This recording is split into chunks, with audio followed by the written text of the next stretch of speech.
Sir இப்போ அதிமுக, பாஜக கூட்டணி இது அப்படியே போறதுக்கு வாய்ப்பு இருக்குதா? இது அப்படியே போறதுக்கான வாய்ப்புகள் ரொம்ப ரொம்ப குறைஞ்சிட்டே நாளுக்கு நாள் குறைஞ்சிட்டே இருக்குங்க. நாளுக்கு நாள் குறைஞ்சிட்டே இருக்கு. ஏன்னா, நான் ஏற்கனவே சொன்ன மாரி 4 முனை போட்டி அப்படின்ற பட்சத்துல திமுகவுக்கான வாய்ப்புகள் அதிகமா இருக்கு. ஏன்னா, விஜய் வேற வந்து ஓட்டெல்லாம் பிரிப்பார். திமுக எதிர்ப்பு ஓட்டுகள விஜயும் பிரிப்பார். அதனால விஜய் பிரிக்கும்போது அதிமுகவுக்கு ஓட்டு குறையும். இது மாரிலாம் இருக்கும்பொழுது அதிமுகவை பத்தி எந்த விதமான விமர்சனமும் விஜய் வைக்காத இருக்கார். அதாவது எடப்பாடி சொல்றது பாருங்க எவ்வளவு வேடிக்கையா இருக்கு பாருங்களேன். திமுக வந்து ஊழல்ன்ட்டு தான் பாஜக வந்து திமுக ஒழிக்க பாக்குதாம். அதனாலதான் அதிமுகவோட கூட்டணி அமைஞ்சிருக்கான். யாராவது கேட்டா சிரிக்க மாட்டாங்களா அத? சரி திமுக ஊழல்னு நீங்க வச்சுக்கோங்க. உங்க பார்வையில திமுக ஊழலே வச்சுக்கலாம்.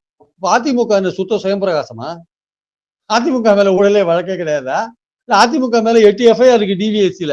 இல்ல ஸ்டாலின் கவர்மெண்ட் அதை வந்து ஒழுங்கா தொடர்ந்து அதை ஃபாலோ பண்ணி எதுவும் பண்ணாத இருக்காங்க. 8 டிவிஎஸ் இருக்கு. டிவிஎஸ்சில 8 வழக்குகள் இருக்கு. ஃபுல் ஃபிளட்ஜா எஃப்ஐஆர் போட்டிருக்காங்க அதுக்கு. 1, 2 கேஸ் கோர்ட்ல கூட இருக்குன்னு நினைக்கிறேன். பாஜக வந்து திமுக ஊழல்ன்ட்டு அதிமுக சேர்ந்திருக்காங்களாம். ஊழல்னு நீங்க பேச ஆரம்பிச்சிட்டீங்கன்னா அதிமுகவையும் சேர்த்து தான் நீங்க பேசணும். அதிமுக விட்டுட்டு எப்படி பேசுறீங்க? அதே மாதிரி விஜய்க்கு வந்து அப்ளை ஆகும். விஜய் திமுக ஊழல்னு சொன்னாருன்னா அவர் அதிமுகவையும் ஊழல் சொல்லணும். அது சொல்லாத சைலண்டா போனாருன்னா விஜயே சந்தேகத்துக்கு உள்ளாவாரு. விஜய் வந்து இதுவரையும் ஊழல்ன்றதை பத்தி அதிகமா பேச மாட்டேங்கிறார். நல்லா பாருங்க, விஜய் ஊழலை பத்தி பேச மாட்டாரு. மத்ததெல்லாம் பேசுவாரே தவிர ஊழல்னு திமுக பத்தி பேச மாட்டாரு. ஏன்னா அவருக்கு தெரியும் ஊழல் நீங்க பேசினா அதிமுகவும் பேச வேண்டியிருக்குன்ட்டு. அதனால வந்து அதுவும் பழனிசாமி இன்னொன்னு சொல்றாரு. திமுக இருக்கிற பணபலம் காரணமாக எங்களுக்கு அதற்கு எதிரான ஒரு சரியான கூட்டணி அமைக்க முடியவில்லை என்றாரு.